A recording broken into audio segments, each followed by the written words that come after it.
Hey guys, I want to take a couple minutes this morning and show you one of my favorite classic Hondas. This was, I believe, the second one that I ever bought many years ago, back before prices got too crazy.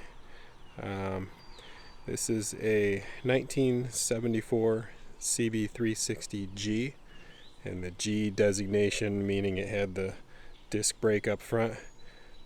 You could still get 360 and 74 with the drum brake. This was the successor to the 73 CB350G. That one also having the disc brake. That would have been the last year for the two-cylinder 350. This one is, I'd say, 99% original. It was in fair shape when I got it.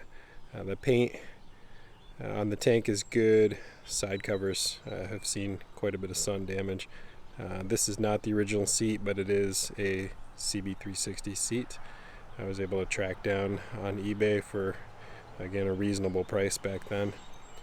The engine has been rebuilt.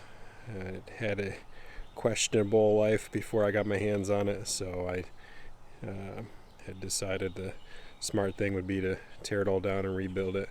I think I mentioned in one of my earlier videos that I use shark hide metal protectant on aluminum, and someone had asked how long that lasts. So this was done, I'd say 6 or 7 years ago, and now I don't ride this thing in the rain. I don't live anywhere near the ocean, so take this for whatever it's worth, but I would say things look pretty good here. I have not recoated anything, so I'm going to get a close up here.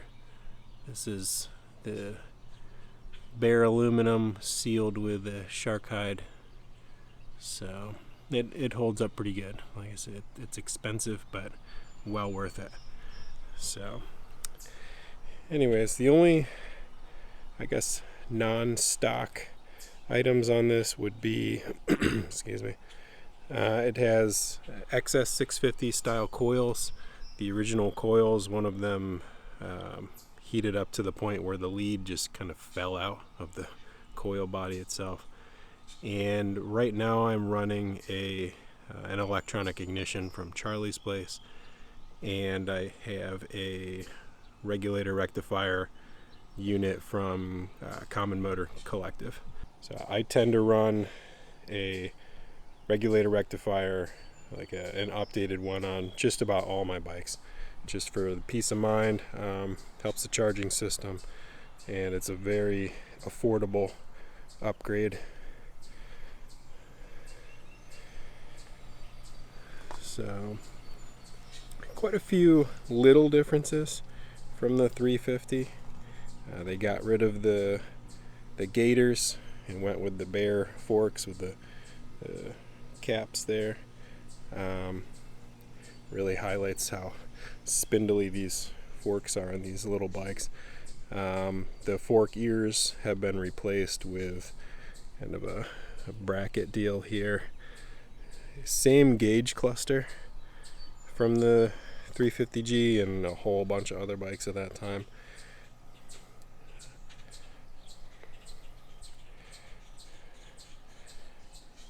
So if you've ridden a 350 twin, you'll notice how buzzy those bikes can be. If you ride it for more than an hour or so, your hands tend to go numb.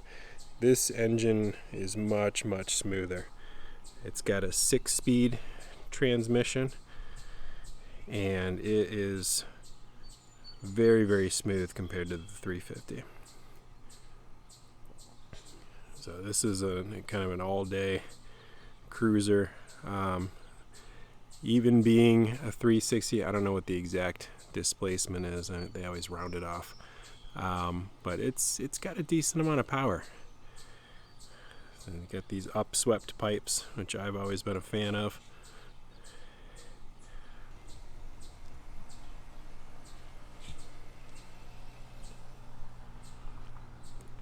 They did change the carburetor setup, so it's a push-pull throttle cable and these, whereas the 350, 450, and a lot of the other bikes at that time would have been individually mounted to their boots there, this has a plate where both carburetors are mounted to, and see if I can get in there. And then it's the throttle cable operates. It's kind of a disc in between them. A little more finicky to tune, but once you get them dialed in, it'll run smooth all day long for you. A little bit more involved to clean out the oil filter. You don't have the little access panel that you did on some of the earlier bikes. You got to pull the whole side cover off, so it's a little bit more of an ordeal. This one, I guess the previous owner had said he didn't drop the bike completely, but it had tipped over on his trailer, so it's got a little scar there, but other than that, it really is in good shape. So I think I'm gonna go get my gear on, and maybe we'll take this thing for a ride before all the weekend crazies come out.